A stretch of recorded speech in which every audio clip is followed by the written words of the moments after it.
So hello everyone. आज हम लोग एक नया चैप्टर स्टार्ट करने वाले हैं जो कि है प्रेसिपिटेशन। ठीक है, ये बहुत ही सिंपल चैप्टर है एनालिटिकल केमिस्ट्री का। वन ऑफ द मतलब कि एकदम सिंपलेस्ट चैप्टर कह सकते हैं आप। ठीक है, और इसमें से आमतौर पर आपको बस कंसेप्चुअल क्वेश्चंस ही देखने को मिलते हैं और कुछ फॉर्मूला भी कभी कभार आपको पूछ दिया जाता है, लेकिन न्यूमेरिकल्स नहीं आते, लेकिन फॉर्मूलाज आ सकते हैं। प्रेसिपिटेशन जिसमें हम लोग सबसे पहला पढ़ने वाले हैं ग्रेविमेट्रिक एनालिसिस। जैसे हम लोग टाइट्रेशन वगैरह करते हैं तो उसमें भी किसी एक अननोन कोई एक सब्सटेंस का स्ट्रेंथ हम लोग पता करते हैं, वैसे ही ग्रेविमेट्रिक एनालिसिस में भी हम लोग किसी एक अननोन कंसेंट्रेशन को फाउंड करते हैं। ठीक है, फाइंड करते हैं। लेकिन इसमें बात यह है जैसे कि टाइट्रेशन में हम लोग टाइट्रेट करते हैं, वैसे ग्रेविमेट्रिक एनालिसिस में हम लोग इसका प्रेसिपिटेट फॉर्म करते हैं। ठीक है, पीपीटी प्रेसिपिटेट फॉर्म करवाते हैं, फिर उसको हम लोग मेजर करते हैं। ये डिफरेंस हो जाता है। तो gravimetric analysis is one of the most accurate. देखिए इसका एडवांटेज देख लीजिए, मोस्ट एक्यूरेट है एंड मोस्ट प्रिसाइज है फॉर मैक्रो क्वांटिटेटिव एनालिसिस। अच्छा, मैक्रो क्वांटिटेटिव एनालिसिस मैंने आपको इसके बारे में बताया हुआ है। ठीक है, कि कब हम लोग इसको मैक्रो बोलते हैं, और ये एक्यूरेट भी है और ये प्रिसाइज भी है। यदि आपको इसका डेफिनेशंस इन दोनों का अभी तक आपको क्लियर नहीं है तो मैं आपको रिक्वेस्ट करूंगा कि आप फर्स्ट वाला वीडियो देख लीजिएगा। ठीक है, statistical evaluation. In this process, the analyte is selectively converted to an insoluble form. ठीक है, जो एनालाइट है जिसका हम लोग को कंसेंट्रेशन निकालना है उसको इनसॉल्युबल फॉर्म में हम लोग कन्वर्ट करते हैं, मतलब इसको हम लोग प्रेसिपिटेट बनाते हैं। ठीक है, सिलेक्टिवली मतलब ये एक सिलेक्टिव मेथड है। यदि आपको सिलेक्टिव मेथड नहीं पता है तो आप प्लीज एक बार फर्स्ट लेक्चर ये कौन सा recent trends for chemical analysis एक बार देख लीजिएगा, आपको समझ में आ जाएगा।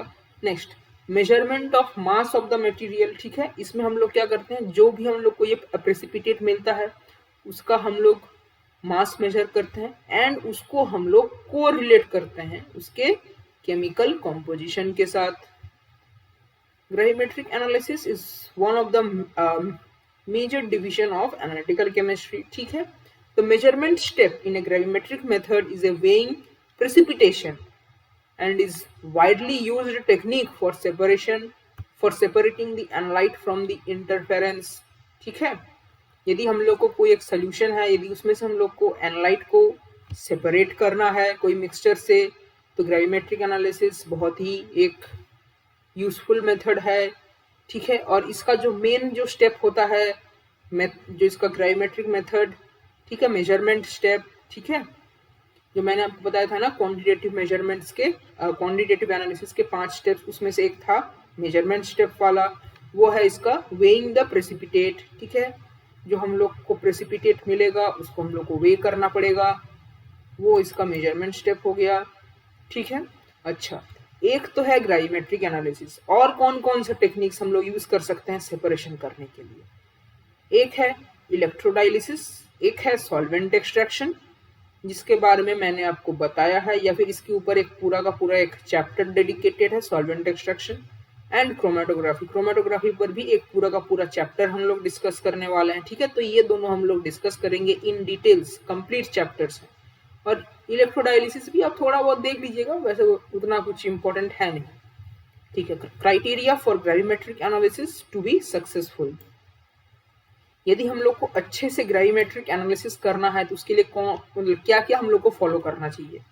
जो प्रेसिपिटेट है that should be slightly soluble, मतलब बहुत ही कम सोल्यूबल होना चाहिए। ठीक है, सपोज कीजिए ये आपके पास आपने कुछ बीकर लिया, उसमें कोई सोल्यूशन था, अब आप क्या किए, आप उसमें कुछ रिएजेंट वगैरह ऐड करके आपने उसमें प्रेसिपिटेट बना दिया। अब यदि ये प्रेसिपिटेट इसमें सोल्यूबल हो गया तब तो ये प्रेसिपिटेट फॉर्म होने का कोई फायदा नहीं हुआ, क्योंकि हम लोगों का क्या काम है ग्रेविमेट्रिक एनालिसिस में कि इस प्रेसिपिटेट को, ये जो पीपीटी बना है, इसको हम लोग क्या करते हैं, वे करते हैं, और इसको वे करके हम लोग इसको उसका जो फॉर्मूला है उसके साथ हम लोग इसको रिलेट करके हम लोग अपना सब कुछ कैलकुलेशन करते हैं।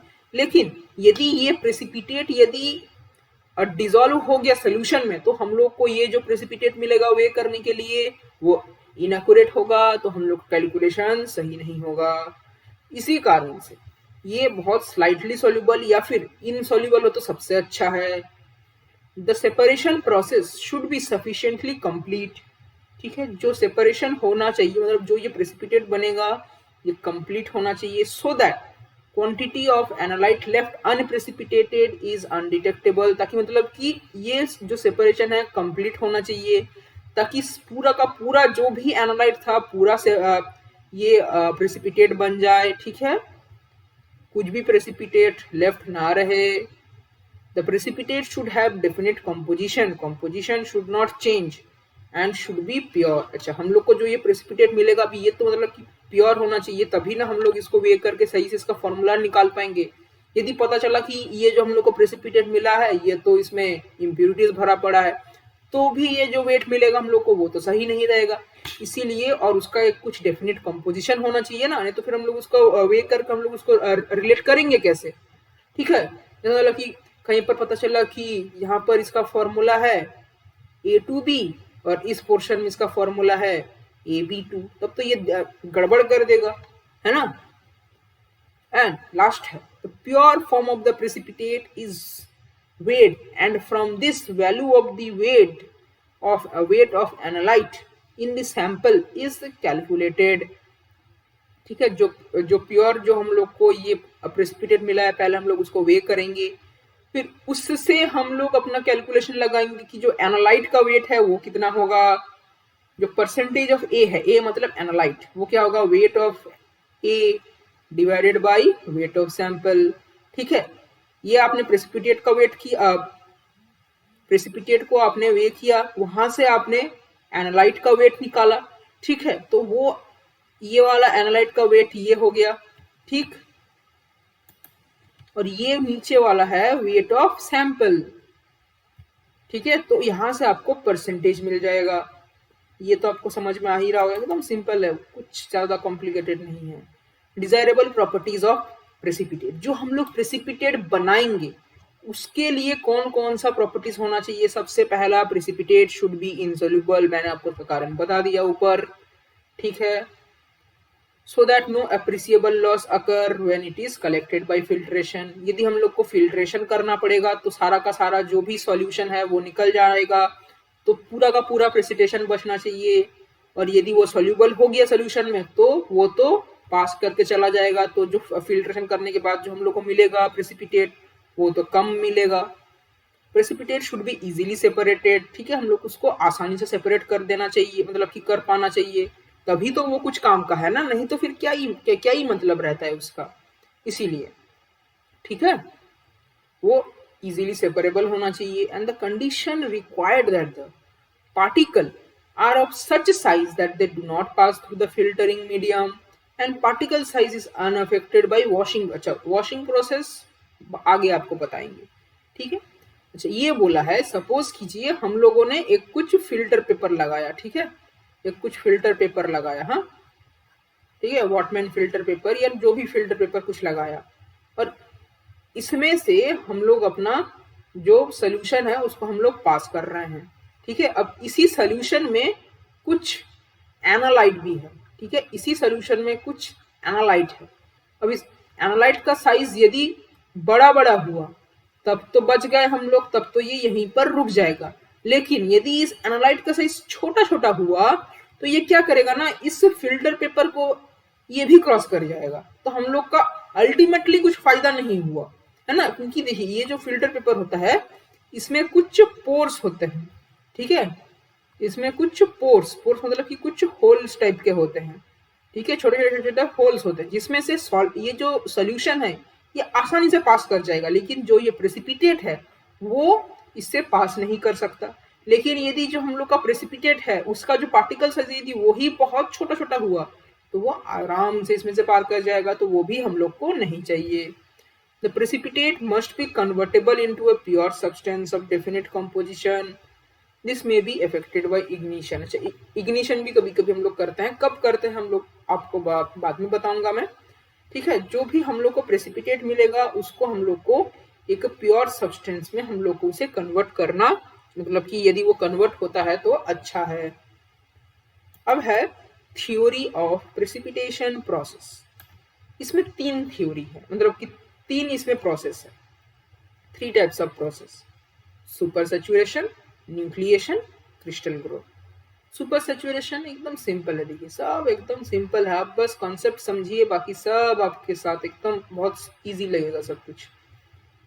सुपर सैचुरेशन, सैचुरेशन आपने सुना होगा, सुपर सैचुरेशन भी आपने थोड़ा बहुत सुना होगा ना, कि सपोज कीजिए कि आपको पानी दे दिया गया है और आपको शुगर आपको दे दिया गया, अब आप उसको मिक्स कर रहे हैं, ठीक है, स्टीयर कर रहे हैं उसको, वो एक टाइम बाद वो सैचुरेट हो गया, मतलब इसके बाद यदि आप कोई भी शुगर ऐड कर रहे हैं तो वो डिजोल्व नहीं हो रहा, लेकिन उसी को आप थोड़ा सा इंक्रीज कर सकते हैं, कैसे, उसको थोड़ा सा हीट कर देंगे तो थोड़ा और ज्यादा उसमें शुगर ऐड हो सकता है, तो वो क्या कहलाता है, सुपर सैचुरेशन। मतलब सुपर सैचुरेशन जब होगा तब उसमें जो कंसेंट्रेशन होगा एनालाइट का वो ना बहुत ज्यादा एकदम पूरा भर जाएगा, सब तरफ एकदम पूरा भर जाएगा।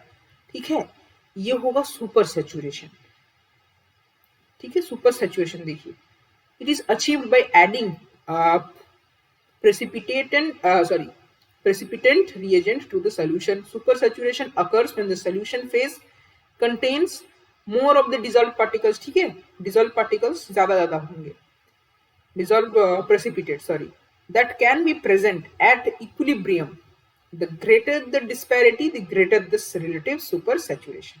अच्छा देखिए, जो ये हम लोग ग्राइमेट्री में हम लोग क्या करते हैं, हम लोग इसका प्रेसिपिटेट बनाते हैं, लेकिन वो प्रेसिपिटेट जो बनेगा वो शुरुआत में क्या होगा, वो एकदम छोटे छोटे पार्टिकल्स के फॉर्म में रहेगा, वो तो उसको हम लोग बोलते हैं सुपर सैचुरेशन। और इसका जो मतलब कि ये जो प्रेसिपिटेट रहेगा इसका कंसेंट्रेशन जितना ज्यादा होगा, सुपर सैचुरेशन उतना ज्यादा होगा, उतना ही हम लोग के लिए ये बेनिफिशियल है।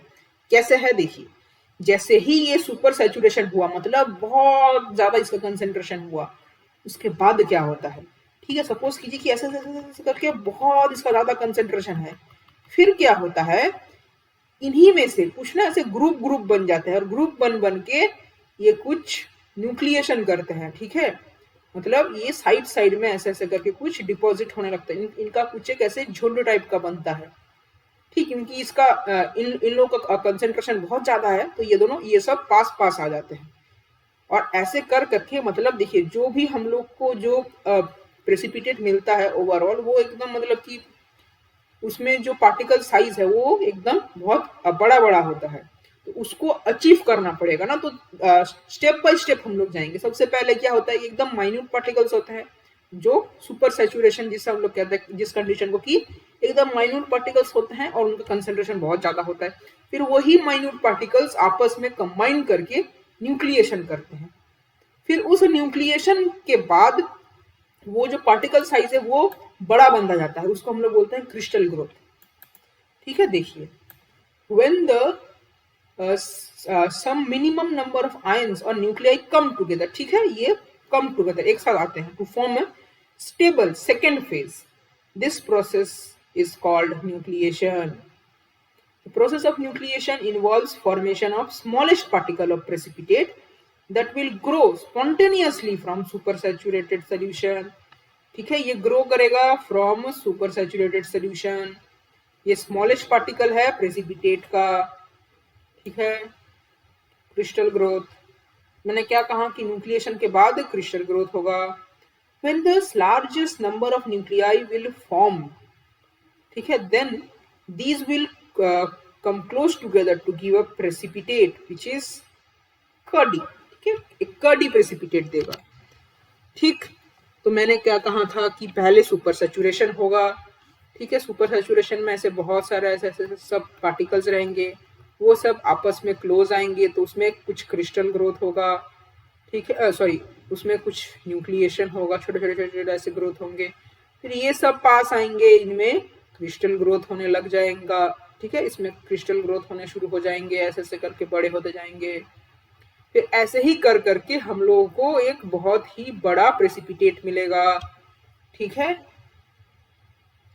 when less number of nuclei are formed, then these nuclei act as a base for further crystal growth of precipitate, which deposited on the initially formed nuclei show the crystal growth inside, and we get crystalline precipitate, and this is the best for precipitate.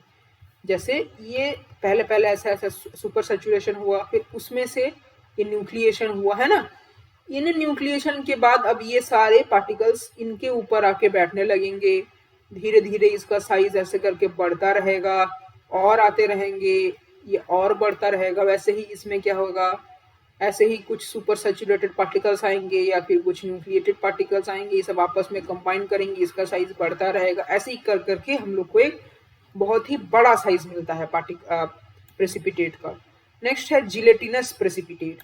The precipitate which contains a large amount of water. यदि कोई precipitate में बहुत ज्यादा amount of water है, ठीक है, उसी को हम लोग बोलेंगे जिलेटिनस प्रेसिपिटेट। एग्जाम्पल देख लीजिए, FeOH होल 3 और AlOH होल 3, और भी कई सारे होते हैं। नेक्स्ट है पेप्टाइजेशन। ये सब जैसे मतलब की डेफिनेशन थोड़ा देख लीजिएगा अच्छे से।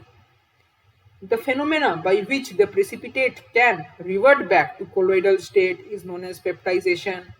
ठीक है, ये आपके पास ठीक सोल्यूशन था। सोल्यूशन में आपने क्या किया, आपने कुछ इसमें ऐड किया और यहाँ पर प्रेसिपिटेट बन गया। अब यदि यही प्रेसिपिटेट वापस से सोल्यूशन में जाकर घुल मिल जाता है, ये कोलोइडल स्टेट में चला जाता है, तो हम इसको बोलेंगे पेप्टाइजेशन। ठीक है, और इस प्रोसेस का, और यदि ये प्रेसिपिटेट बनता है तो हम लोग इसको बोलेंगे प्रेसिपिटेशन। ठीक है, this occurs due to removal of charge neutralization on the surface of precipitate. This can be avoided by using suitable electrolyte in the wash solution. जो प्रेसिपिटेट है उसको हम लोग को वॉश करना पड़ता है, आगे हम लोग देखेंगे कैसे। तो ये दिक्कत होता है यदि इसके ऊपर कुछ चार्ज रहता है ना, कुछ चार्ज न्यूट्रलाइजर वगैरह रहते हैं, तो वो सब यदि रिमूव हो जाते हैं तो दिक्कत कर जाता है, तो फिर ये वापस चला जाता है सोल्यूशन में। इसको अवॉइड करने के लिए हम लोग क्या कर सकते हैं, कुछ इलेक्ट्रोलाइट सोल्यूशन यूज कर सकते हैं। इलेक्ट्रोलाइट मतलब उसमें से कुछ चार्ज तो पहले से ही होंगे ना, जैसे सपोज की KCl इलेक्ट्रोलाइट हो गया तो उसमें क्या होगा, K+Cl-, तो ये सब चार्ज पार्टिकल्स हैं, तो ये उसको प्रेसिपिटेटेड फॉर्म में रहने के लिए हेल्प करेंगे। नेक्स्ट है Paneth-Fajan-Hans रूल। ये थोड़ा सा कंसेप्चुअल पार्ट है, ठीक है। अच्छा देख लीजिए, आयंस इन द सॉल्यूशन ये है, यदि जो पार्टिकल का साइज है, ठीक है, यदि वो 10⁻⁻⁴ सेंटीमीटर से बड़ा हुआ तो हम लोग उसको प्रेसिपिटेशन बोल देंगे। यदि उसका साइज इसके बीच में हुआ तो हम लोग उसे कोलॉइडल सॉल्यूशन बोल देंगे, और यदि उसका साइज इससे भी कम हुआ तो हम लोग उसे आयंस इन सॉल्यूशन बोल देंगे। ठीक है, तो यहाँ पर आपने जो पढ़ा था कोलॉइडल सॉल्यूशन, तो वो उसका साइज कुछ ऐसा होना चाहिए। ठीक है, ये है हम लोग का प्रेसिपिटेट AgCl का। उसके चारों तरफ एक लेयर आएगा जिसको हम लोग बोलेंगे प्राइमरी लेयर, जिसमें क्या रहेगा, Cl-। उसके भी चारों तरफ एक और लेयर रहेगा जिसे हम लोग बोलेंगे सेकेंडरी लेयर, उसमें क्या रहेगा, Na+।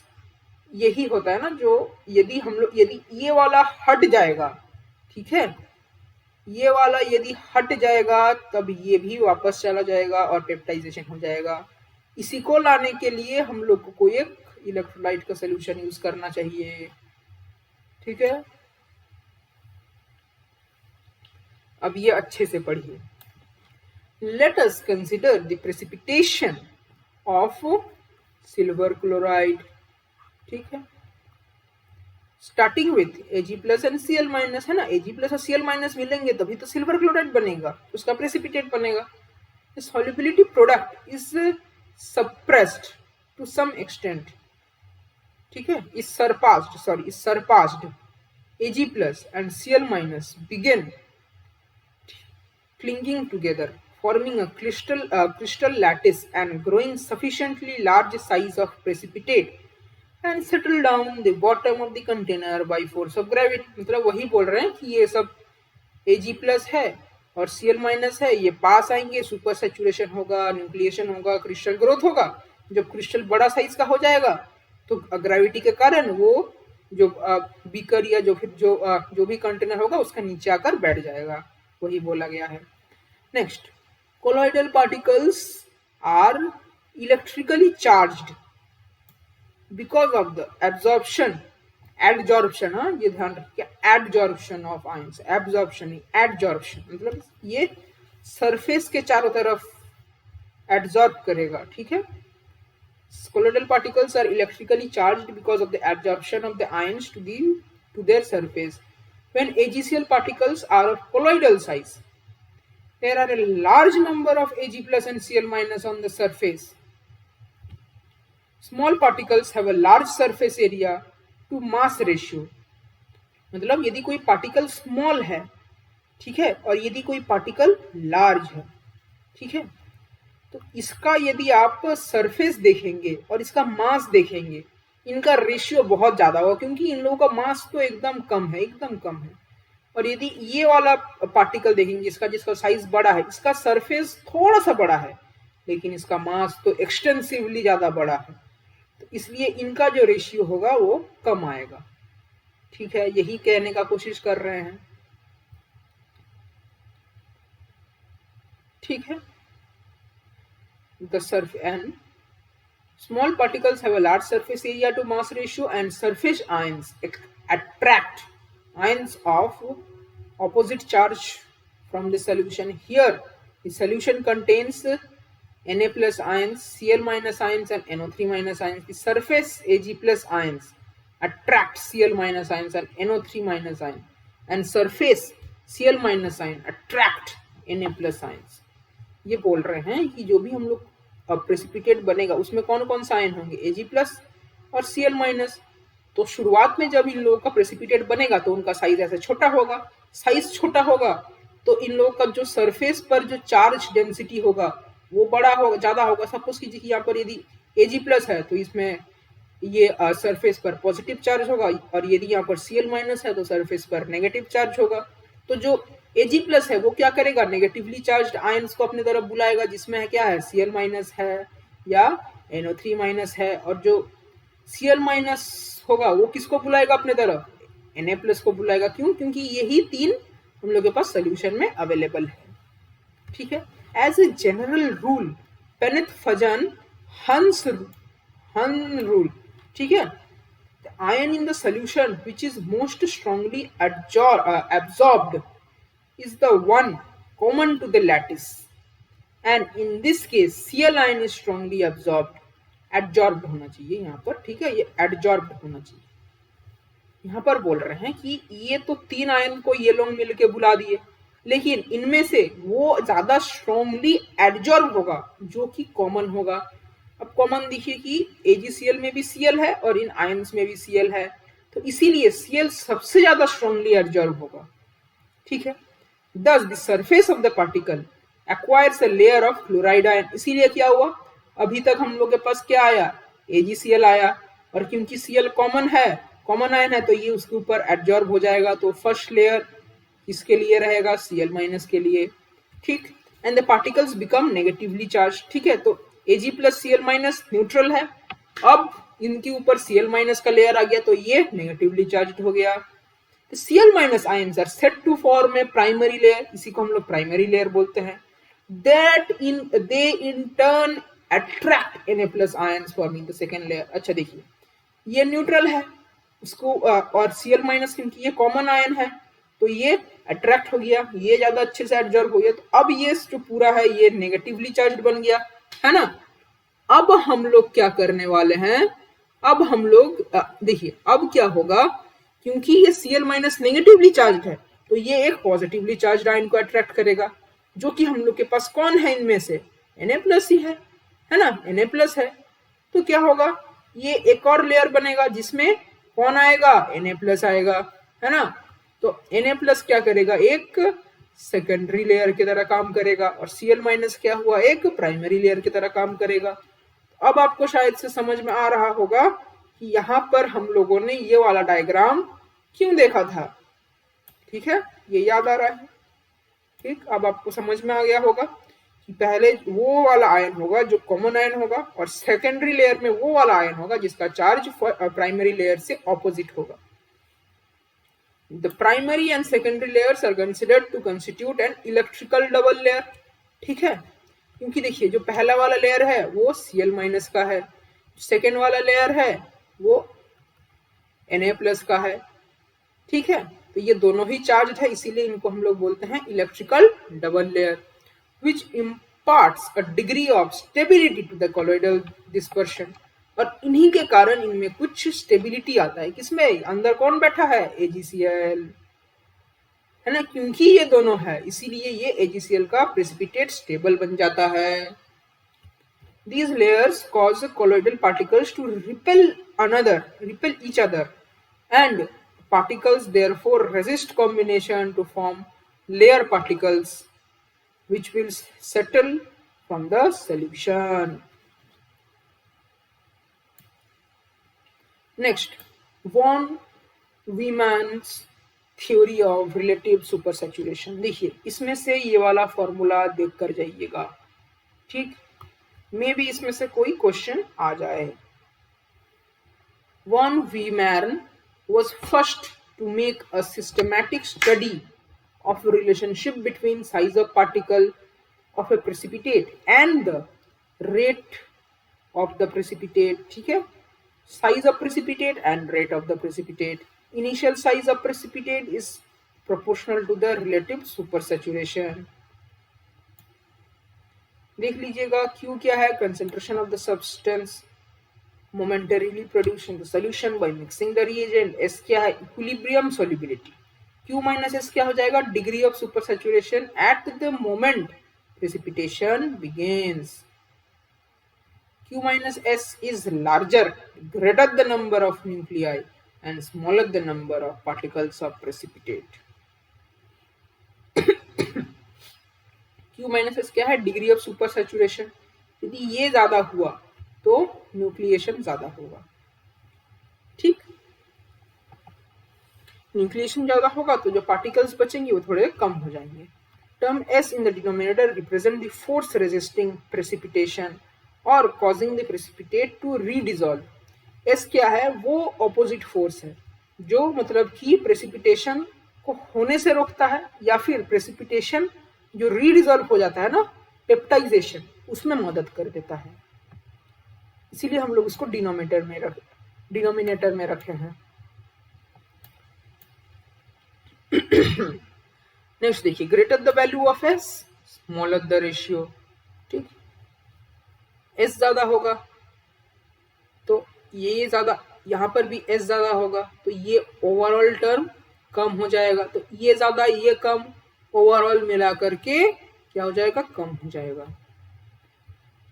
Then smaller the number of nuclei formed and size of the precipitate is big।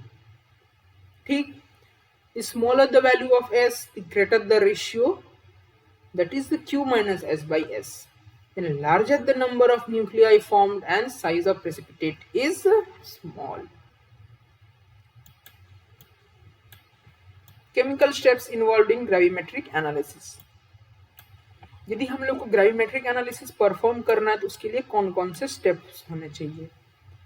Sample prepared being analyse, जो सैंपल हम लोग को एनालाइज करना है, ठीक, उसको हम लोग को पहले वे करना पड़ेगा, क्योंकि वो हम लोग को बाद में काम में आएगा ना, जब हम लोग प्रेसिपिटेट का वे करेंगे।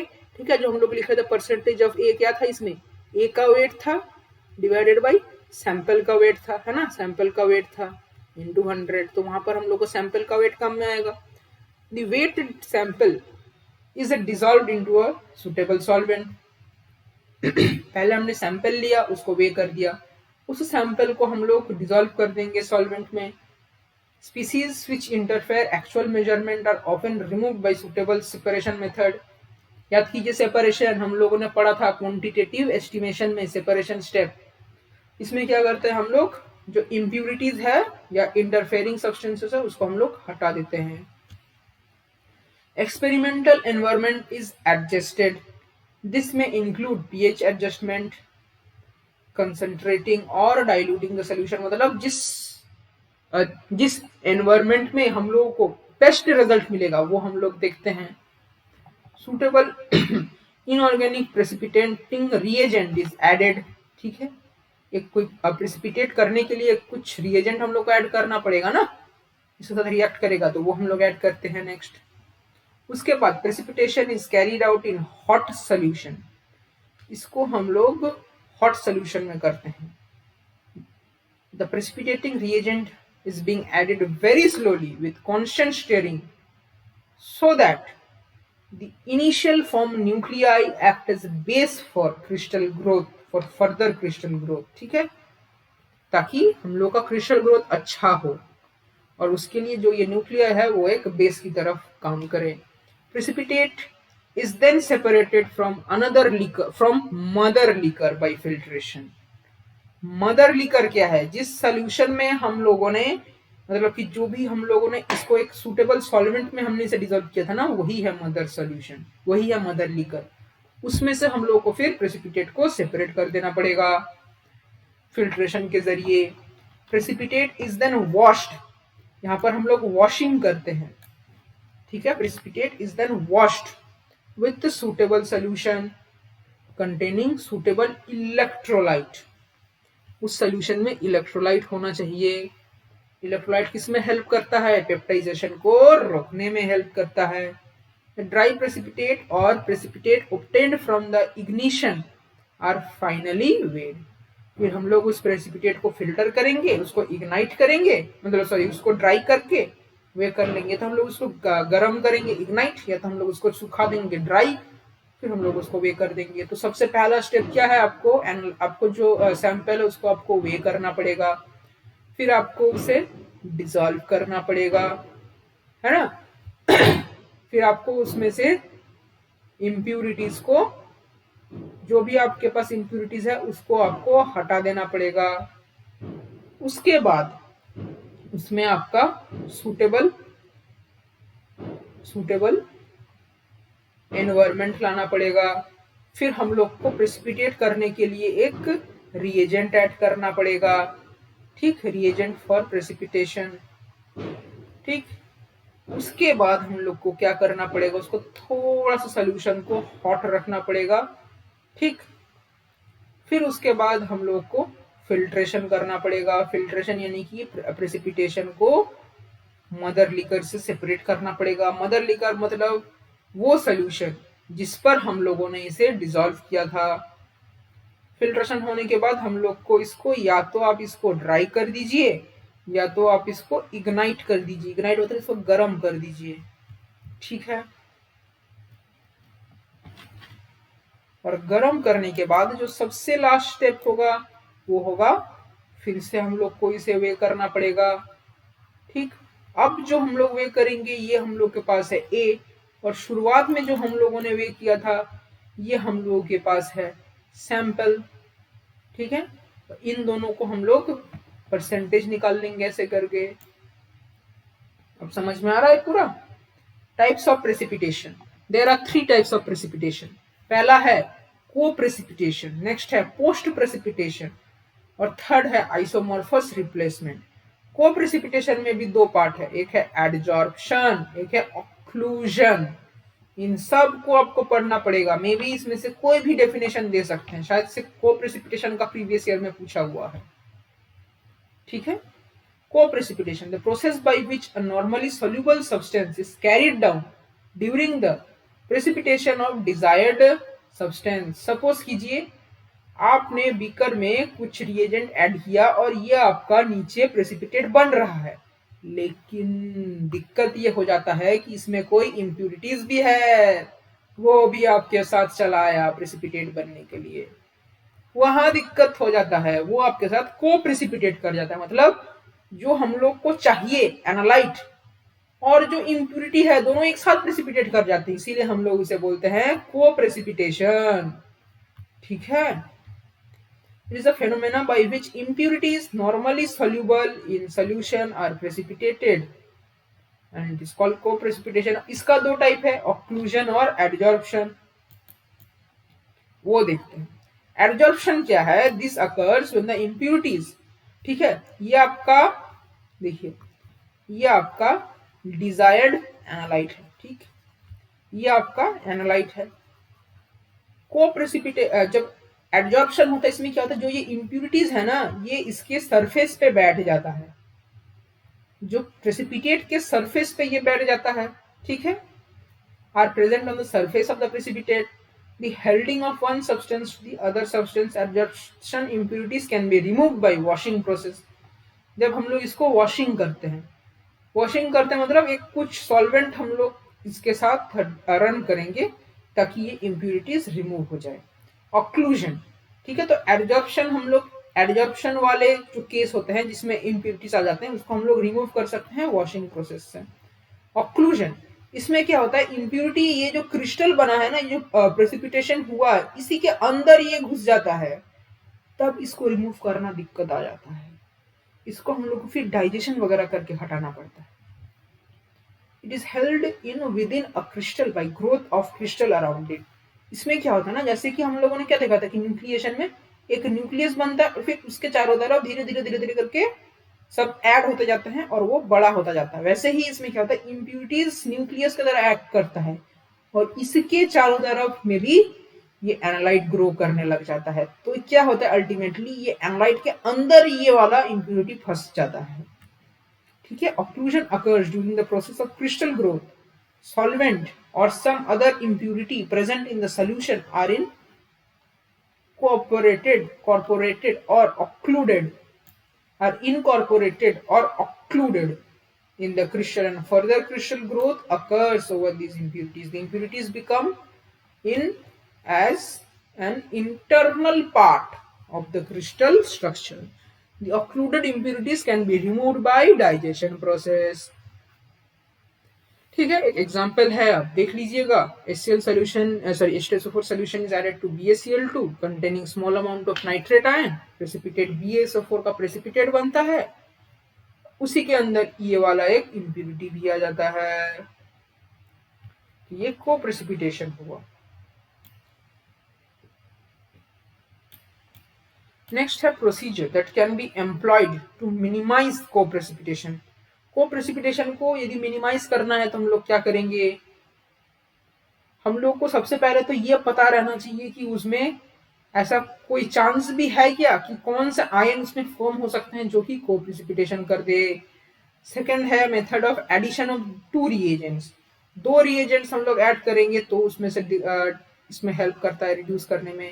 या तो वॉशिंग करेंगे जिससे एडजॉर्प्शन वाला रिमूव होता है, डाइजेशन करेंगे जिससे ऑक्लूजन वाला रिमूव होता है, रीप्रेसिपिटेशन, रिक्रिस्टलाइजेशन याद कीजिए आप लोग करते हैं या फिर हम लोग किए हैं बीएससी में. ऑर्गेनिक कंपाउंड जब हम लोग सिंथेसाइज करते हैं एक प्रेसिपिटेट बनता है, उसको हम लोग फिर डिसॉल्व करते हैं या तो इथेनॉल या पानी वगैरह में, फिर उसमें से हम लोग क्रिस्टल्स तैयार करते हैं जो होता है रिक्रिस्टलाइजेशन प्रोसेस. नेक्स्ट होता है सेपरेशन, मतलब इम्प्यूरिटीज को हटाओ. Use of condition that lead to larger particle size, कुछ ऐसा कंडीशन हो ताकि पार्टिकल साइज बड़ा हो जाए. पोस्ट प्रेसिपिटेशन सेकंड वाला है, फर्स्ट था को प्रेसिपिटेशन, सेकंड है post precipitation. Process by which N impurity is deposited after the precipitation of the desired product. पहले ये हम लोग का प्रेसिपिटेशन बन गया. को प्रेसिपिटेशन में क्या था, जो हम लोग का ये पीपीटी बन रहा है और जो इम्प्यूरिटी है दोनों साथ में आ जाते हैं. पोस्ट प्रेसिपिटेशन में क्या हुआ, पहले पीपीटी बन के तैयार हो जाता है, उसके बाद कहीं से इम्प्यूरिटीज आटपक पड़ता है. Post precipitation occurs when the solution is super saturated within a foreign substance with a foreign substance that precipitated very slowly. This can be prevented by filtering the precipitate as soon as the precipitate is complete. देखिए इसमें क्या बोल रहा है कि यदि ये हम लोग का प्रेसिपिटेट तो बन गया, लेकिन यदि इम्प्यूरिटी का भी यदि कंसेंट्रेशन बहुत ज्यादा हुआ, यदि इम्प्यूरिटी से भी वो सुपर सैचुरेटेड हो जाता है, तो क्या होता है, वो सेटल होना चाहेगा, है ना। सुपर सैचुरेशन थोड़ी ना मतलब कि कोई स्टेबल है, उसमें से उसमें प्रेसिपिटेट बनेगा, या फिर वो जो प्रेसिपिटेट पहले से बना हुआ है उसके ऊपर आके डिपॉजिट कर जाएगा, ठीक है। और क्योंकि इसका जो प्रेसिपिटेट बनने का प्रोसेस है थोड़ा सा स्लो है, इसीलिए ये पोस्ट प्रेसिपिटेशन करता है, मतलब पहले ये बन जाता है एनालाइट, उसके बाद उसके ऊपर आके डिपॉजिट होता है, ठीक। और इसको हम लोग कैसे प्रिवेंट कर सकते हैं, जैसे ही हम लोग का थोड़ा सा भी एनालाइट का प्रेसिपिटेट बनता है उसे तुरंत रिमूव कर दीजिए, ताकि ये आके उस पर बैठ ना सके। फिर थोड़ा सा बनता है, फिर उसको कलेक्ट करके रिमूव कर दीजिए। ऐसे करके हम लोग पोस्ट प्रेसिपिटेशन को हैंडल कर सकते हैं, मतलब अवॉइड कर सकते हैं। ये कुछ एग्जाम्पल है, आप पढ़ लीजिएगा, मैंने आपको कंसेप्ट समझा ही दिया है, ज्यादा दिक्कत वाली बात नहीं है। फिर comparison of post precipitation and को प्रेसिपिटेशन। को precipitation reduces while keeping the precipitate in contact with the mother liquor, whereas post precipitation increases। देखिए ये आपके पास मदर सोल्यूशन है, ठीक, दो हमने लिया है, ठीक, ये हम लोग का प्रेसिपिटेट है दोनों ही केस में। को प्रेसिपिटेशन में क्या बोल रहे हैं, यदि आप उसको मदर लिकर के साथ रखेंगे तो क्या होगा, देखिए को प्रेसिपिटेशन में क्या होता है, इसके ऊपर आके कोई एब्जॉर्ब हो जाता है ना, इसके ऊपर आके उसी टाइम दोनों एक साथ ही फॉर्म करते हैं ना, इसके ऊपर आके एब्जॉर्ब कर जाता है। यदि हम लोग इसको मदर लिकर के साथ रखेंगे तो ये चांसेस है कि ये इम्प्यूरिटीज वापस से मदर लिकर में चला जाए, इसीलिए यदि हम लोग इसे लॉन्ग टाइम तक रखेंगे तो ये हेल्पफुल होगा। लेकिन यदि ये पोस्ट प्रेसिपिटेशन, उसमें क्या है कि पहले तो प्रेसिपिटेट बन जाता है, उसके बाद इसमें इम्प्यूरिटीज आने लगते हैं, तो यदि हम लोग इसे लॉन्ग टाइम तक रखे रहेंगे मदर लिकर में तो मोर एंड मोर इसमें इम्प्यूरिटीज आते रहेंगे, इसलिए ये हानिकारक है। नेक्स्ट, को precipitation can be reduced by mechanical storing, by mechanical steering. को प्रेसिपिटेशन को हम लोग रिमूव कर सकते हैं स्टीर करके, ठीक है, कोई ऐसे ग्लास रॉड वगैरह लेकर इसको हम लोग घुमाते रहते हैं, स्टीर करते हैं। और डाइजेस्टिंग, ठीक है, डाइजेशन बताया था मैंने आपको, ये कब यूज होता है, ऑक्लूजन में। Whereas पोस्ट प्रेसिपिटेशन इंक्रीजेस, यदि आप पोस्ट प्रेसिपिटेशन में यदि आप इसको स्टीर करेंगे तो ये बढ़ जाएगा। Next, concentrated amount of impurities can be introduced by the post precipitation, ठीक है, कंसेंट्रेटेड अमाउंट में हम लोग इसको इंट्रोड्यूस कर जाते हैं, तो वो गड़बड़ हो जाता है ना पोस्ट प्रेसिपिटेशन में। अब है आइसोमॉर्फस रिप्लेसमेंट, ठीक है, तो ये है थर्ड टाइप ऑफ प्रेसिपिटेशन। पहला हमने क्या पढ़ा, को प्रेसिपिटेशन, नेक्स्ट हमने पढ़ा पोस्ट प्रेसिपिटेशन, अब हम लोग पढ़ रहे हैं आइसोमॉर्फस रिप्लेसमेंट। इसमें क्या बोलता है, it occurs in crystalline precipitate, इसमें ion is replaced in lattice by another ion of the same size and shape which is present in the solution, ठीक है। ये हम लोग के पास एक कुछ प्रेसिपिटेट बना, अब जो आयन है वो किसी दूसरे आयन से रिप्लेस हो जाता है, ये दिक्कत आ जाता है आइसोमॉर्फस रिप्लेसमेंट। मतलब आइसोमॉर्फस इसलिए क्योंकि जिससे ये रिप्लेस होता है उसका साइज एंड शेप करीब करीब सेम आता है। Methods use for removal of impurities, अब हम लोग इसे अच्छे से पढ़ेंगे, जो सारे मेथड्स है दो रिएजेंट ऐड करना, वॉशिंग करना, डाइजेशन करना, रिप्रेसिपिटेशन करना एंड सेपरेशन करना। Method of addition of two reagent. This method can be used to control the concentration of impurities and electrical charge carried out by the primary particle of precipitate. This solution containing contaminant is added to the another reagent, ठीक है, the solution containing contaminant is added to another reagent. So in this case, the primary form particle on nuclei, the primary form particles on nuclei occluded less impurities during the process of growth, after this treatment we can minimize the impurities, मतलब जो भी हम लोग के पास impurity है, ठीक, जो impurity वाला जो सोल्यूशन है उसको हम लोगों ने दूसरे रिएजेंट पर डाल दिया। तो जो प्राइमरी फॉर्म है पार्टिकल का न्यूक्लियाई पर, which is occluded less impurities during the process of growth, ठीक है। तो ऐसे यदि हम लोग ट्रांसफर करते हैं उस इम्प्यूरिटी वाले सोल्यूशन को दूसरे रिएजेंट में, सेकेंड रिएजेंट में, दो रिएजेंट हम लोग यूज कर रहे हैं, तो क्या होता है, इम्प्यूरिटीज लेस आते हैं। नेक्स्ट है वॉशिंग। वॉशिंग में हम लोग क्या करते हैं, देखिए, this is generally used for curdy and gelatinous precipitate. दोनों के बारे में ही मैंने आपको ऊपर मेंशन किया हुआ था।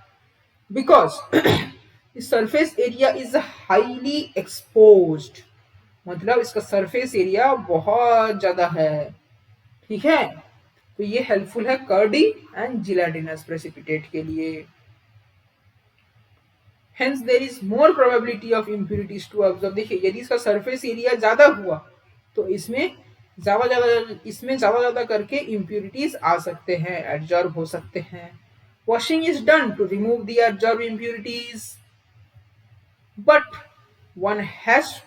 care has to be taken during washing that the filtrate do not revert back to the colloidal state, ठीक है। वॉशिंग करते टाइम ऐसा ना हो जाए कि वो फिल्ट्रेट फिर सोल्यूशन में जाकर मिल जाए, कोलोइडल स्टेट बना दे। नेक्स्ट है digestion.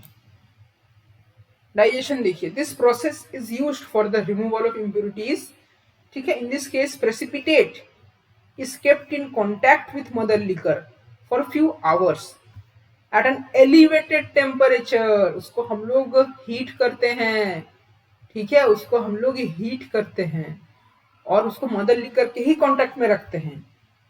Smaller particle which has larger solubility as compared to larger particle, they come back to the solution making the solution super saturated with respect to larger solution, with respect to larger particle। जो smaller particle होता है उनका solubility ज्यादा होता है, मतलब impurity, वो आके सोल्यूशन में मिल जाते हैं और उसको सुपर सैचुरेट कर देते हैं। Some of the smaller particles leave the solution and redeposit over the larger particle।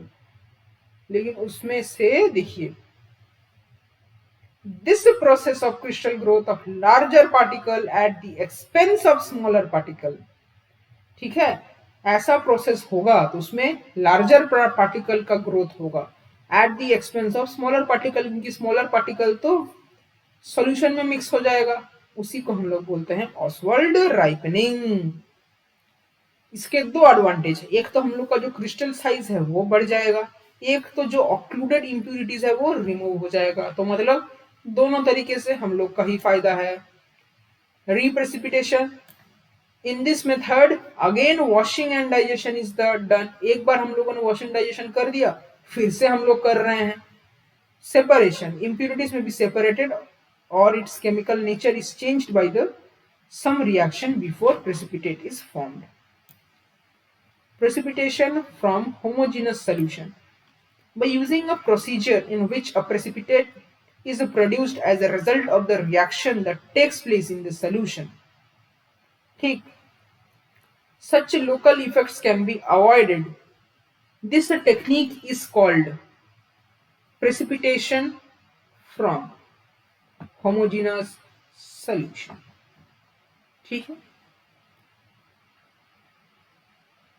यदि कोई हम लोग ऐसे कोई रिएक्शन हम लोग कर रहे हैं लेकिन उसमें हम लोग का गलती से प्रेसिपिटेंट बन जा रहा है, तो उसको यदि हम लोग को अवॉइड करना है तो हम लोग को ये करना पड़ेगा, ठीक। Such local effects can be avoided, okay।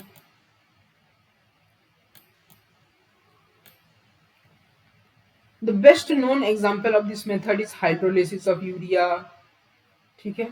Urea hydrolysis according to the equation। Example of precipitation from homogeneous solution, during mixture of Ca2 plus and Mg2 plus ions, calcium and calcium oxalate precipitated obtained by neutralizing an acid solution of calcium containing excess oxalate by hydrolysis of urea. The precipitation is not contaminated by Mg or other ions present in the solution. ठीक है, ये सब आप पढ़ पढ़ के देख लीजिएगा, एग्जाम्पल ही है। अब हम लोग आते हैं इसका सेकेंड पार्ट, वो है ऑर्गेनिक प्रेसिपिटेंट्स। अभी तक हम लोगों ने इन जनरल पढ़ा है, हाँ, कि कोई एक रिएजेंट वगैरह हम लोग डालते हैं, तो वो रिएजेंट इन पर्टिकुलर हम लोग कुछ कुछ एग्जाम्पल देकर पढ़ने वाले हैं कि कौन सा रिएजेंट कौन से मेटल के एस्टिमेशन के लिए हम लोग यूज करते हैं, है ना। कि इसमें क्या है कि Al3+ का हम लोग को ग्राविमेट्रिक एनालिसिस करना पड़ेगा, तो उसके लिए उसको प्रेसिपिटेट बनाना पड़ेगा, तो वो प्रेसिपिटेट बनाने के लिए हम लोग को उसमें ऑक्साइन ऐड करना पड़ेगा। ठीक है, ऐसे करके आप समझिए बात को। Many inorganic ions can be precipitated with certain organic reagents called organic precipitants. A number of these reagents are useful not only for separation by precipitation but also by solvent extraction. मतलब इससे हम लोग precipitation भी कर सकते हैं, इससे हम लोग सॉल्वेंट एक्सट्रैक्शन भी कर सकते हैं। Most of the organic precipitants combine with cations to form chillet rings. इसमें अधिकतर सब चिलेट रिंग्स बनाते हैं। The ideal organic precipitant should be specific in character. ठीक है, मतलब वो स्पेसिफिक होना चाहिए, वो किसी एक पर्टिकुलर आयन के साथ ही प्रेसिपिटेट देना चाहिए, है ना। सपोज मैंने आपको बोला है, आपको दिया गया है मिल्क पाउडर, उसमें प्रेजेंट है कैल्शियम भी प्रेजेंट है, मैग्नीशियम भी प्रेजेंट है, जिंक भी प्रेजेंट है, और भी कुछ प्रेजेंट है।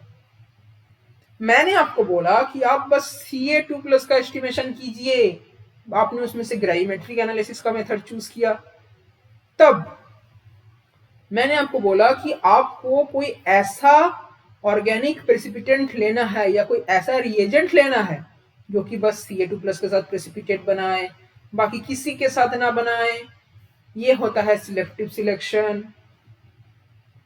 ठीक है, एडवांटेज क्या है ऑर्गेनिक प्रेसिपिटेंट का, वो चिलेट कंपाउंड बनाते हैं जो कि इनसोल्यूबल हो जाते हैं वाटर में, तो अच्छा है ना, सोल्यूबल नहीं होना चाहिए, इनसोल्यूबल हो गया तो और अच्छा है। ठीक, organic precipitant often has a larger molecular weight. यदि उनका लार्जेस्ट मोलिकुलर वेट है तो स्मॉल अमाउंट ऑफ मेटल में yield large weight of the precipitate. देखिए इसको समझिए, यदि आपके पास ये Al है, Al3+, और यहां पर आपके पास कोई ऑर्गेनिक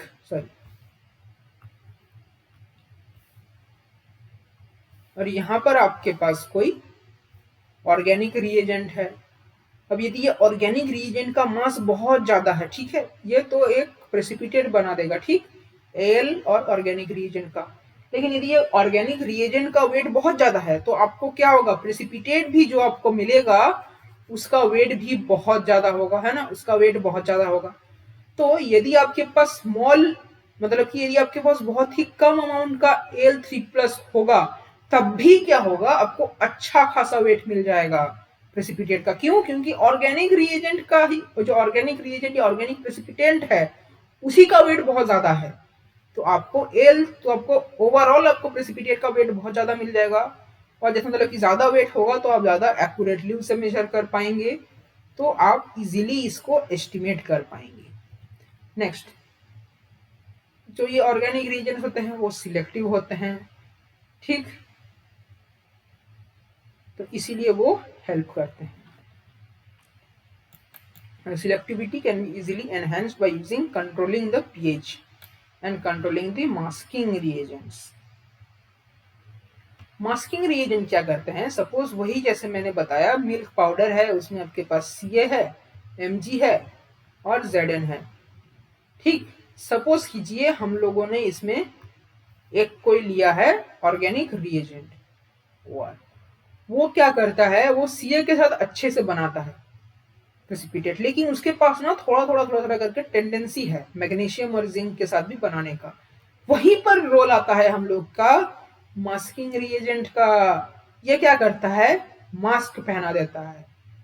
ठीक है, जैसे आप मास्क पहनते हैं ना आपके माउथ और नोज के ऊपर, ताकि वो उसको आप हटा कर रख सके, आइसोलेट करके रख सके एनवायरमेंट से, वैसे ही ये क्या करता है, मास्किंग रिएजेंट इन दोनों के ऊपर मास्क लगा देता है ताकि ऑर्गेनिक रिएजेंट इनको अप्रोच ना कर सके।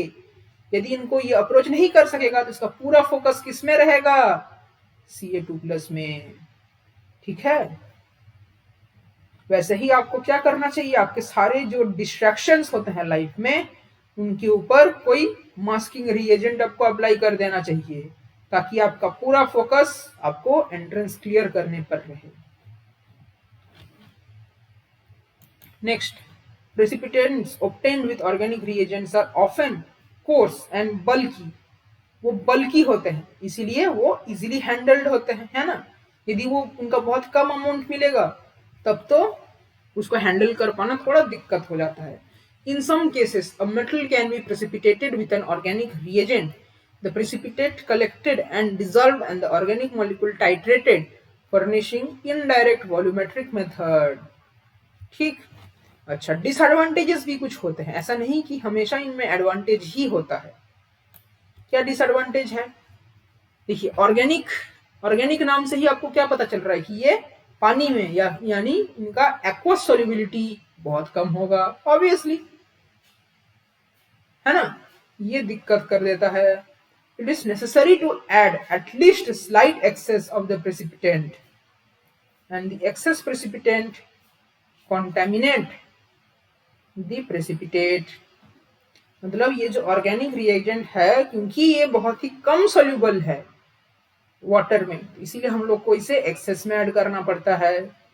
ये एक्सेस ऐड करने से क्या होता है, जो ये मतलब कि कुछ तो क्या करते हैं हम लोग का एनालाइट के साथ मिलकर प्रेसिपिटेट बना देते हैं, लेकिन कुछ इसमें से बच भी जाते हैं।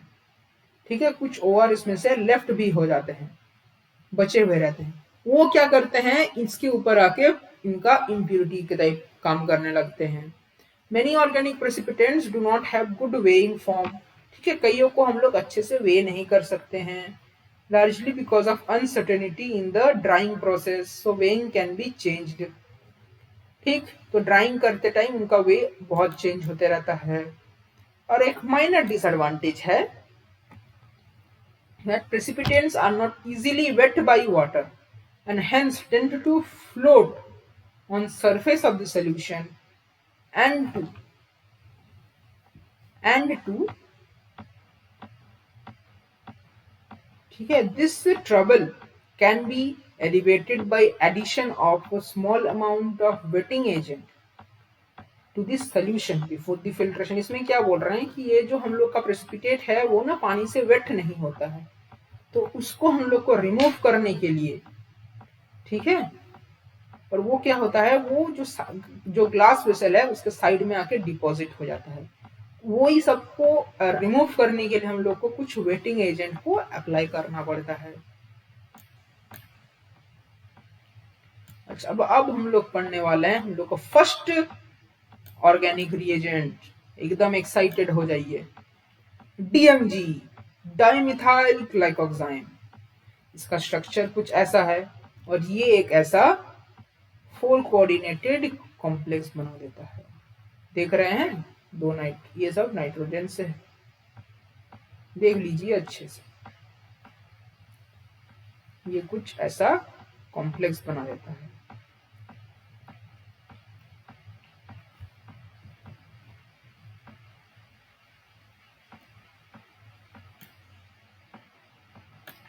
मतलब देखिए, ये नाइट्रोजन यहाँ से इसमें बॉन्डिंग करता है, ये नाइट्रोजन यहाँ से इसमें बॉन्डिंग करता है, और यहाँ पर हाइड्रोजन बॉन्डिंग हो जाता है। Principally use for determination of निकल, रेड प्रेसिपिटेट बनेगा, कलरलेस क्रिस्टलाइन सॉलिड, ये वाला जो डीएमजी है, which is sparingly soluble in water and highly soluble in alcohol and ether. ये तो होना ही है ना, ये ऑर्गेनिक में ही ज्यादा सॉल्युबल होगा। At pH 10 not more than 12 it behaves as a weak acid। Nickel is precipitated by addition of an alcoholic solution of DMG to hot acetic acid solution of nickel salt and then adding slight excess of aqueous ammonia solution ताकि उसको neutralise कर ले acidic वाले condition को। Generally precipitation is done in ammonical solution or in a buffered solution containing ammonium acetate and acetic acid, and the precipitate is dried at 110 to 120 degree for high accuracy. We dry at 150 degree. Generally, excess of reagent is avoided as reagent itself is precipitated. reagent यार खुद precipitate हो जाता है, वो दिक्कत कर देता है. द इंटरफेरेंस ऑफ, इसमें कौन कौन इंटरफेयर कर जाते हैं, है ना, मतलब डीएमजी इन पर भी इन सब से भी प्रेसिपिटेट कर सकते हैं, तो इसलिए ये सब इंटरफेयर करते हैं निकल के साथ. तो इनको हम लोग कैसे अवॉइड कर सकते हैं? मास्किंग के साथ. आप भी अपना मास्क ढूंढिए डिस्ट्रैक्शन के लिए. मास्किंग बाई साइट्रेट और tartrate ion is also use in the precipitation of bismuth at pH. इतना वो था ना कि एनवायरमेंट को हम लोग को कंट्रोल करना है, तो वैसे ही ये देखिए पीएच कंट्रोल है. And yellow precipitate is formed. Exact composition is not known but assumed to be a polymer. ठीक है. Solutions of palladium 2 salts. Solutions of palladium 2 salt gives a characteristic yellow precipitate in dilute hydrochloric or sulfuric acid solution. The composition is similar to that of nickel and the precipitate can be dried at itna. The precipitation of palladium is not complete in the presence of nitrate. ठीक, ये उसमें दिक्कत करता है nitrate. Generally salt of DMG. ठीक, यह DMG is available commercially. This is soluble in water and may be employed as 2 to 3% aqueous solution. डाईथाइजोन. ठीक, इसका ये प्रॉपर इसका एक नाम दिया वाला है, देख लीजिएगा. ये 2 आइसोमर में एग्जिस्ट करता है. एक तो थायोन है. ठीक, जैसे कि हम लोग कीटोन बोलते हैं ना, सी डबल बॉन्ड ओ होता है तो कीटोन. ये सी डबल बॉन्ड एस है तो थायोन. और ये बोलते हैं हम लोग इनॉल, है ना, ऐसा वाला होगा ना. और क्योंकि यहाँ पर ये सल्फर है तो हम लोग बोलेंगे थायोल. ठीक, ये देखिए ये कुछ ऐसा सा कॉम्प्लेक्स बनाता है. ठीक है, ये वाला. n is the number of valency of metal ion. ठीक, अब हम लोग इसका कुछ प्रॉपर्टीज देख लेते हैं. Dithizone is a nitrogen sulphur containing organic precipitant. ठीक है, इसमें नाइट्रोजन भी है, सल्फर भी है. It is a good ligand and form a complex with many metal such as ये लेड हो गया, मरकरी हो गया, कॉपर हो गया और भी कई सारे. It may be prepared by reacting phenyl hydrogen with CH2 in presence of alcoholic KOH. सब पढ़ लीजिएगा. It is used as a chelating agent for extraction and separation of heavy metals and also used for determination of concentration of zinc in the prostate gland. ये देख लीजिएगा. यदि आपके prostate gland में, ठीक है, यदि आपके प्रोस्टेट ग्लैंड में जिंक है, ठीक है, आपके प्रोस्टेट ग्लैंड में जिंक है तो हम लोग ये वाला यूज कर सकते हैं. क्या? डाइथाइजोन, ताकि उसमें ग्राविमेट्रिकली हम लोग उसको एस्टिमेट कर सके. ठीक, इट एग्जिस्ट एज टॉटोमर. मैंने आपको बता ही दिया है, जैसे कीटोनल टॉटोमर होता है वैसे ही ये भी होता है, थायोन और थायोल. ठीक, it and its metal chelates are highly insoluble. तो ये हम लोग के लिए अच्छा है. बट सोल्यूबल इन, ये सब ऑर्गेनिक इनमें तो सोल्यूबल होना ही था. ठीक, मेटल्स फॉर्मिंग डाइथाइजोनेट्स इंक्लूड ये. ठीक, it can be used for separation of metal by controlling them. इसको हम लोग मेटल के सेपरेशन में यूज कर सकते हैं by controlling the pH and using the masking reagent. It behaves as monobasic acid. ये आपको पता होना चाहिए ना, मोनोबेसिक एसिड क्या होता है. एक H+ को छोड़ सकता है up to pH 12. An acidic progesterone present in thiol form. In solid form, thione is more stable than thiol. Next है क्यूफेरॉन.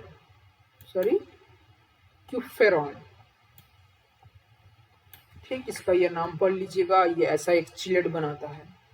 ठीक, it is a creamy white crystal with a melting point इतना, it is soluble in water, alcohol and ether. It is mainly useful for separation of iron, titanium, ठीक है, iron and titanium from aluminium. ठीक, यदि आपके पास iron है, titanium है और aluminium है और आप इनको सेपरेट करना चाहते हैं तो ये आपको यूज करना पड़ेगा। Use for separation of titanium, Fe, zirconium and vanadium. It is most useful when implied in strong acid solution and the precipitates Fe3, V5, Ti4 and Zr4, etc. Presence of tartrate and oxalate has no effect upon the precipitation of metal by Kupferon. ठीक, ये सब किस में काम, कैसे काम करते थे, मास्किंग एजेंट में, है ना। तो इसमें इनका कोई इफेक्ट नहीं होता। Generally freshly prepared solution of cupferron is used because it dissociates if we keep it for long time. ठीक है, ये सॉलिड है तो हम लोग को इसे स्टोर करना पड़ेगा। ठीक, ऑन हीटिंग कुफेरॉन इट डिकम्पोज, ठीक, into nitrobenzene. Hence precipitation is done in cold solution, क्योंकि इसको हीट नहीं करना है। Filter precipitate as soon as possible because कुफेरॉन is not stable in acidic condition. इसके साथ बहुत समस्या है, इसको हीट नहीं कर सकती, इसको एसिडिक कंडीशन में नहीं रख सकते हैं। ठीक, nitric acid solution can not be use for precipitation since oxidizing agent is destroyed. ठीक, इट डिस्ट्रॉयड द रिएजेंट। मतलब ऑक्सीडाइजिंग एजेंट क्या है, नाइट्रिक एसिड ऑक्सीडाइजिंग एजेंट है, वो इसको डिस्ट्रॉय कर देता है। Precipitation cannot be weighed after drying, but the precipitate cannot be weighed after drying, but must be ignited to corresponding oxide and weighed in this form. उसको तुरंत ही उसको heat कर देंगे और उसको ऑक्साइड में कन्वर्ट कर देंगे, फिर उसको वेट करना है। अल्फा नाइट्रोसो, बीटा नेप्थॉल, उसका स्ट्रक्चर देख लीजिएगा। अब हम लोग पढ़ने वाले हैं। This is principally used for precipitation of cobalt in the presence of large amount of nickel. This reagent is called quantitative ASAT. ये reagent किसको precipitate करता है, इन सबको। Partially किसको precipitate करता है, इन सबको। It is a brown powder, melting point दिया हुआ है। It is insoluble in water, अच्छा है, but soluble in benzene, ये भी पता है। The cold filtered solution, it should be used immediately. In aqueous media it behaves like an acid. ठीक, cobalt forms a red brown bulky precipitate in dilute HCl. Compare composition of precipitate is ये, but doubtful whether the complex is formed.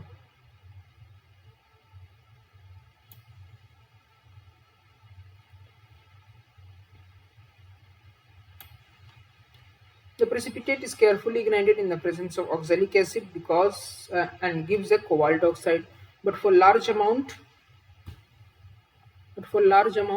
is treated with few drops of concentrated HNO3 to convert it into nitrate.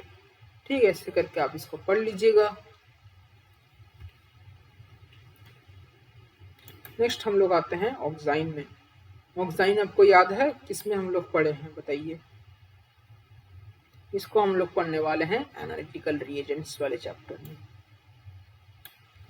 ठीक, अब ये metal के साथ 2 जुड़ सकते हैं, 3 जुड़ सकते हैं, 4 जुड़ सकते हैं। 2 जुड़ेंगे अगर कोऑर्डिनेशन नंबर 4 हुआ और ये सब मेटल हुए। 3 जुड़ेंगे यदि कोऑर्डिनेशन नंबर 6 हुआ, यदि ये सब मेटल हुए। 4 जुड़ेंगे यदि कोऑर्डिनेशन नंबर 8 हुआ और ये सब मेटल हुए।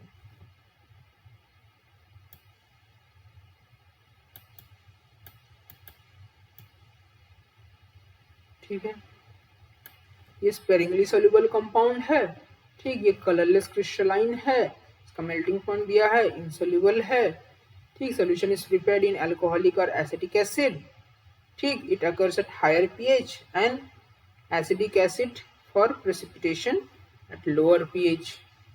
ठीक, अल्कोहलिक सोल्यूशन हम यूज करेंगे यदि हम लोग को इसे हायर पीएच में करना है, और एसिडिक एसिड यूज करेंगे यदि हम लोग को इसे लोअर पीएच में करना है। Precipitation is done in cold solution और 50 to 60 degree Celsius, reagent is added in access.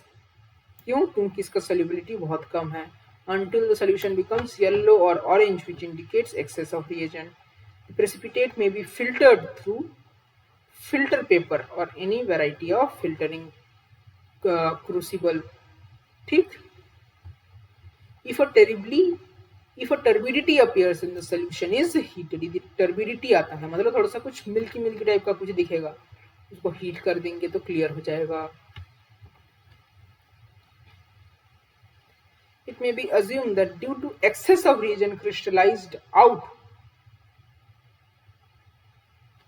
यदि बहुत ज्यादा एक्सेस ऑफ रिएजेंट हो जाता है तब ये टर्बिडिटी आता है, तो उसको हम लोग को रिमूव करना है। If turbidity remains as such, then it indicates that incomplete precipitation हुआ है and further addition of reagent जरूरत है।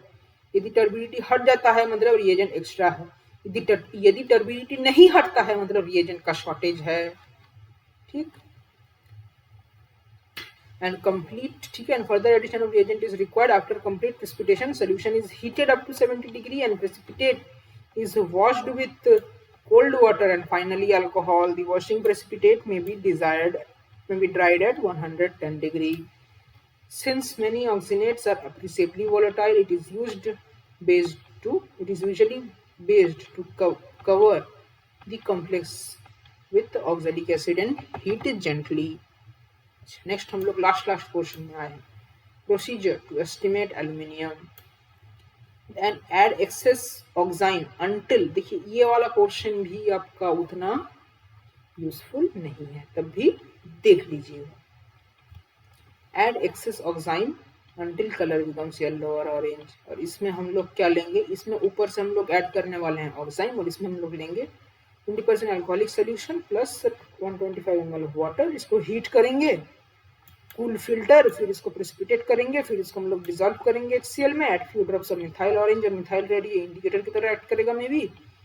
Okay, add excess KBRO3 and then add KI, यदि ये आयोडोमेट्री की तरह एक्ट कर रहा है। Resulting I2 is titrated with sodium thiosulphate मतलब हाइफो यूजिंग स्टार्चेस इंडिकेटर। इसके बारे में आप डिटेल्स में एनालिटिकल रिएजेंट वाले चैप्टर में पढ़ने वाले हैं। ठीक, अभी ये सब कुछ क्वेश्चंस है, ये आप देख लीजिएगा यदि जरूरत पड़ा तो, वैसे भी ये सब काफी सारा कवर करवाया हुआ है।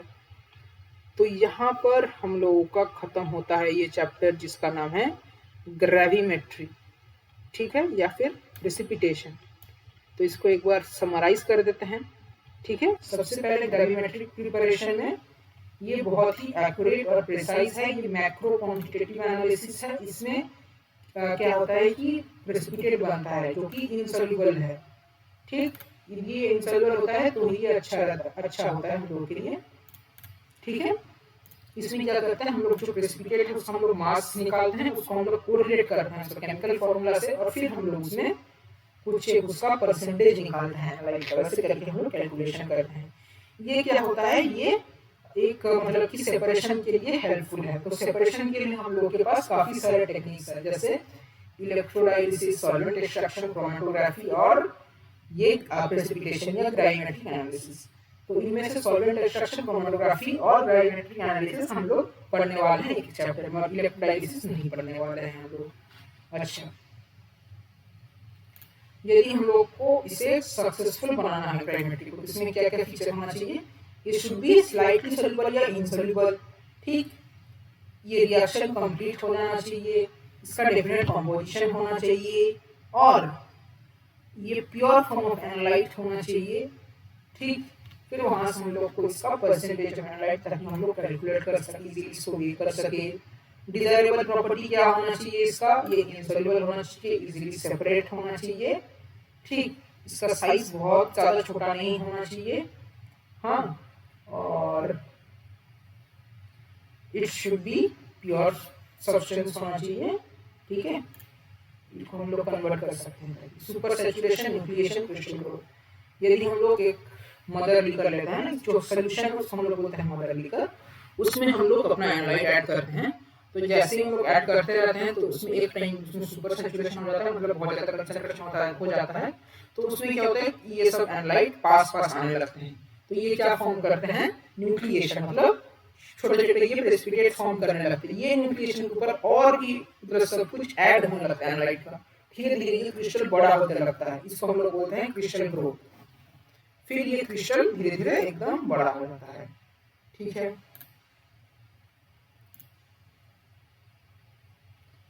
जिलेटिनस प्रेसिपिटेट क्या हुआ, जिसमें लार्ज अमाउंट ऑफ वाटर है, पेप्टाइजेशन क्या हुआ, ये प्रेसिपिटेट बनने के बाद वो वापस सॉल्यूशन में चला जाता है। फिर फोर्थ हैंस रूल है, इसमें ये तो आप इनका साइज देख लीजिएगा, और इसमें क्या बोला गया है कि ये तो हम लोगों का प्रेसिपिटेट है, इसके ऊपर एक आयन का सॉल्यूशन, एक आयन का लेयर बनता है जिसे हम लोग प्राइमरी लेयर बोलते हैं। ये वो आयन होता है जो कि एक कॉमन आयन होता है between the precipitate and the available ions in the solution. फिर ये जो आयन है ये क्या करता है, इस प्रेसिपिटेट को चार्ज कर देता है। तो यदि ये नेगेटिवली चार्ज बना देता है प्राइमरी लेयर, तो सेकेंडरी लेयर जो होगा वो पॉजिटिवली चार्ज होगा, और इसी तरीके से ये दोनों मिलकर क्या बना देते हैं, डबल लेयर बना देते हैं। इस डबल लेयर फॉर्मेशन के कारण ये जो प्रेसिपिटेट है ये स्टेबल बन जाता है। ठीक है, यही हम लोग यहाँ पर पढ़े हैं। फिर एक ये वाला एक फॉर्मूला है, ये देख लीजिएगा सुपर सैचुरेशन के लिए। अच्छा, यदि ग्रेविमेट्री हम लोग को परफॉर्म करना है तो उसके लिए स्टेप्स देख लीजिए। पहले हम लोग सैंपल को बेक करेंगे, फिर उसको डिसॉल्व करेंगे, फिर उसमें से इम्प्यूरिटीज हटा देंगे, फिर उसके लिए सूटेबल एनवायरनमेंट लाएंगे, फिर उसमें हम लोग रिएजेंट डालेंगे ताकि उसका प्रेसिपिटेशन हो जाए, फिर हम लोग उसको गर्म करेंगे, फिर हम लोग उसको फिल्टर करेंगे, मतलब जो प्रेसिपिटेट है उसको सेपरेट करेंगे मदर बीकर से। फिर हम लोग या तो उसको ड्राई कर सकते हैं या तो उसको हम लोग गर्म या इग्नाइट कर सकते हैं। नेक्स्ट हम लोग उसको एनालाइट उसको बेक करेंगे। टाइप ऑफ प्रेसिपिटेशन है को प्रेसिपिटेशन। को प्रेसिपिटेशन मतलब एक साथ जो हम लोग का एनालाइट है और जो इम्प्यूरिटीज है एक साथ वो प्रेसिपिटेट कर जाते हैं। यदि एब्जॉर्प्शन हुआ तो जो प्रेसिपिटेट है उसके सरफेस पर इम्प्यूरिटी एब्जॉर्ब हो जाता है। यदि ऑक्लूजन हुआ तो जो प्रेसिपिटेट है उसके मतलब उसका क्रिस्टल के अंदर ये इम्प्यूरिटीज एक साथ हो जाते हैं, मतलब ये उसके अंदर रहता है, सरफेस पर नहीं। एब्जॉर्प्शन को हम लोग को रिमूव करना है तो हम लोग उसे वॉशिंग से कर सकते हैं। ऑक्लूजन को रिमूव करना है तो हम लोग उसे डाइल्यूशन से रिमूव कर सकते हैं। पोस्ट प्रेसिपिटेशन क्या होता है कि पहले हम लोग का प्रेसिपिटेट जो हम लोग का एनालाइट है वो प्रेसिपिटेट बन जाएगा, उसके बाद उसके ऊपर आके इम्प्यूरिटीज बैठने लगेंगे। और आइसोमॉर्फस रिप्लेसमेंट क्या होता है कि जो ये एनालाइट है उसका जो आयन है वो रिप्लेस हो जाता है दूसरे आयन से of same size and shape. ठीक, अब कैसे हम लोग जो इम्प्यूरिटीज है उसको हम लोग हटा सकते हैं। दो हम लोग उसमें क्या कर सकते हैं, दो रिएजेंट ऐड कर सकते हैं। हम लोग क्या कर सकते हैं, उसको वॉश कर सकते हैं, हम लोग उसको डाइजेस्ट कर सकते हैं, हम लोग उसमें रीप्रेसिपिटेशन मतलब एक बार हमने प्रेसिपिटेशन कर दिया फिर से हम लोग उसको प्रेसिपिटेशन करेंगे, या तो हम उसका सेपरेशन कर लेंगे मतलब इम्प्यूरिटीज हटा देंगे। ठीक है, फिर कोई कंडीशन लाएंगे जिससे लार्जर पार्टिकल फॉर्म हो। अच्छा, वॉशिंग डाइजेशन के बारे में आपको फिर से आगे बताने वाला हूँ।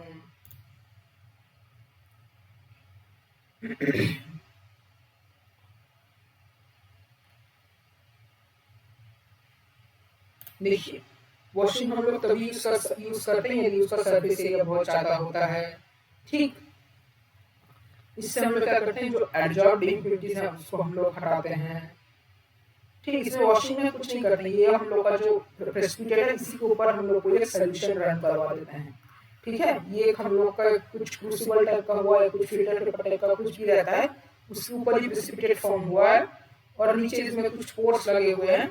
इसके ऊपर से यदि हम लोग कोई सॉल्यूशन पास करते हैं जो कि वॉशिंग करता है तो यहाँ पर वो निकल जाता है इन पोर्स से, और यहाँ पर हम लोग का प्योर प्रेसिपिटेट बच जाता है, इम्प्यूरिटीज नहीं रहता। डाइजेशन में हम लोग क्या करते हैं, उसको हल्का हल्का हीट करते हैं ताकि वो फिर से सॉल्यूशन में वापस चला जाए और इम्प्यूरिटीज सॉल्यूशन में मिक्स हो जाए, और जो प्योर प्रेसिपिटेट है वो वापस आकर हम लोग का एक प्योर प्रेसिपिटेट फॉर्म कर जाए। ठीक है, नेक्स्ट हम लोग ने कुछ ऑर्गेनिक प्रेसिपिटेंट्स देखा है। इनका एडवांटेज है कि ये इनसॉल्युबल कॉम्प्लेक्स बनाते हैं, ये इनका मॉलिक्यूलर वेट बहुत ज्यादा होता है ताकि हम लोग का यदि जो एनालाइट है यदि उसका मॉलिक्यूलर यदि वो बहुत कम अमाउंट में प्रेजेंट है तब भी हम लोगों को अच्छा खासा अमाउंट प्रेसिपिटेट का मिल जाएगा, जिसके कारण हम लोग अच्छे से उसको एनालाइज कर पाएंगे। नेक्स्ट है कि वो सिलेक्टिव है,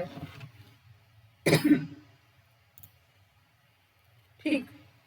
फिर है कि वो बल्कि होते हैं तो इजीली हैंडल कर सकते हैं। अच्छा, उनके कुछ डिसएडवांटेज भी होते हैं क्या? क्योंकि वो ऑर्गेनिक है इसीलिए वो क्या करते हैं, हम लोग उसको ज़्यादातर डालना पड़ता है, इसलिए वो कंटेमिनेट भी कर सकते हैं। कभी कभी उनका वेइंग करने का जो प्रोसेस होता है वो थोड़ा सा दिक्कत कर देता है।